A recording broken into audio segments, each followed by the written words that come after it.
गणेश चतुर्थी का पर्व पूरे श्रद्धा और आस्था के साथ मनाया जाता है। इस दिन भगवान गणेश की प्रतिमा को विधि विधान से स्थापित कर पूजा अर्चना की जाती है। लेकिन कुछ वर्षों से यह देखने को मिल रहा है कि पारंपरिक स्वरूप से हटकर गणेश प्रतिमाओं को फैंसी ढंग से सजाया जा रहा है, जिससे धार्मिक भावनाओं को ठेस पहुंच रही है। शहर और गांव दोनों जगह कई स्थानों पर गणेश प्रतिमाओं को कार्टून के रूप में बैठाया गया है। वहीं कुछ जगहों पर रिद्धि सिद्धि की मूर्तियों को आधुनिक परिधान जैसे फ्रॉक पहनाकर विराजमान कराया गया। श्रद्धालुओं का कहना है कि इस तरह की सजावट और प्रयोग धार्मिक परंपरा का मजाक उड़ाने जैसा है। लोगों का मानना है कि पहले गणेश प्रतिमाओं को इस तरह स्थापित किया जाता था कि श्रद्धालु उन्हें देखकर भक्ति भाव से भर जाते थे, लेकिन अब शोभा और चमक धमक के लिए प्रतिमाओं को ऐसे स्वरूप में प्रस्तुत किया जा रहा है जो मन में आस्था जगाने के बजाय केवल प्रदर्शन मात्र रह गए हैं। इसमें मैं ये कहना चाहूँगी, जो हमारे पूर्वज हैं और जो अभी वर्तमान में, अगर हम पूर्वजों की बात करें तो जो उनकी राय है, जो उनकी मानसिकता है और एक गणेश जी की प्रतिमा को लेके जो उनकी धारणा है, श्रद्धा है, कहीं ना कहीं उस चीज़ को आज के वर्तमान में फैंसी दिखावे में उन सब चीज़ों को ठेस पहुंचाया जा रहा है और कहीं ना कहीं इसमें उस प्रभु का जो हम मान सम्मान करते हैं उसको कहीं ना कहीं उसकी छवि को बिगाड़ने का प्रयास किया जा रहा है। ऐसी चीज़ों को केवल दिखावा का ही रूप दिया जा रहा है। इसी के साथ पंडालों की सजावट भी प्रतियोगिता का रूप ले चुकी है। लोग पंडालों को आकर्षण का केंद्र बनाने के लिए अत्यधिक खर्च और भड़कीली सजावट कर रहे हैं। इससे पूजा का माहौल धार्मिक कम और मनोरंजन अधिक प्रतीत होता है। देखिए, इसमें ऐसा है कि हिंदू धर्म में धार्मिक शिक्षा से वंचित रखा गया है हिंदू समाज को।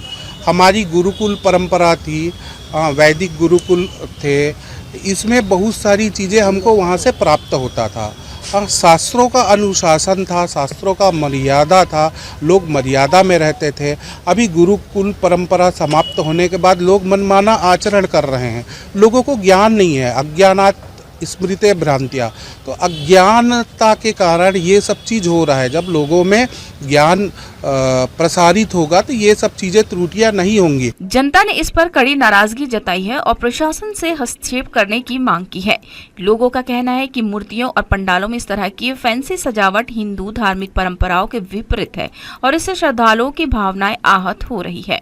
इसमें देखिए, हमारे जो नेक्स्ट जनरेशन आ रही है उनके लिए एक हम लोगों को ही सीख रखना है कि गणेश भगवान का रूप कैसा होना चाहिए, उनकी पीछे की कहानियाँ कैसी होनी चाहिए। तो अभी हम लोग जैसा उन लोगों को दिखाएंगे वो आगे चल के वही फॉलो होगा। तो मेरे ख्याल से ये जो बहुत अच्छा हुआ है, बहुत मेहनत लगी है लोगों की, लेकिन ये जो गणेश भगवान के साथ में जो खड़ी हैं, जैसे हमको पता है उनकी 2 पत्नियां हैं रिद्धि सिद्धि, तो अगर खड़ा ही करना था तो उनकी दोनों पत्नियों को खड़ा करना था। तो ऐसे में समझ में लोग कंफ्यूज हैं कि ये जो है उनके साथ में वो है कौन। धार्मिक विद्वानों का कहना है कि इस स्थिति का मुख्य कारण धार्मिक शिक्षा का अभाव है। आजकल नई पीढ़ी को धर्म और परंपराओं के बारे में सही मार्गदर्शन नहीं मिल रहा, जिसके चलते लोग केवल दिखावे की ओर बढ़ रहे हैं। उन्होंने अपील की है कि गणेश चतुर्थी जैसे पावन पर्व को पारंपरिक और धार्मिक मूल्यों के अनुरूप ही मनाया जाए। जी न्यूज़ के लिए कैमरामैन मनीष पाल के साथ प्रियंका सिंह की रिपोर्ट।